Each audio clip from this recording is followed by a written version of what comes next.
নমস্কাৰ অসমবাসী ৰাইজ।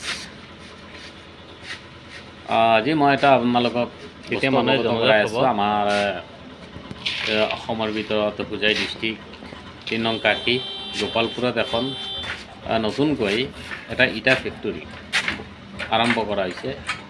ফেক্টৰীটো নতুনকৈ ফেক্টৰী বুলি ক'ব পৰা নাযায়। এতিয়া এজন ব্যক্তিয়ে নতুনকৈ ঘৰত ইটা বনোৱা আৰম্ভ কৰিছে আৰু তেওঁ লাহে লাহে এনেকুৱা এটা মনত সংকল্প লৈছে যে মই ভালকৈ এটা ফেক্টৰীৰ দৰে যদি ইয়াৰ পাব্লিকে বা আম মানুহে ছাপোৰ্ট কৰে, প্ৰডাক্টবিলাক নিয়ে, তেন্তে আগলৈ তেওঁ আগুৱাই যাব বুলি মোৰ এটা দীৰ্ঘ বিশ্বাস।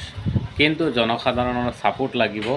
জনসাধাৰণে যদি যায় বস্তুটো বাই কৰি থাকে, তেওঁৰ চেল হ'ব আৰু লাহে লাহে তেওঁ এই বস্তুটো বনাই থাকিব আৰু আগলৈ তেওঁ ডাঙৰ কৰাৰ এটা পদক্ষেপ লৈছে।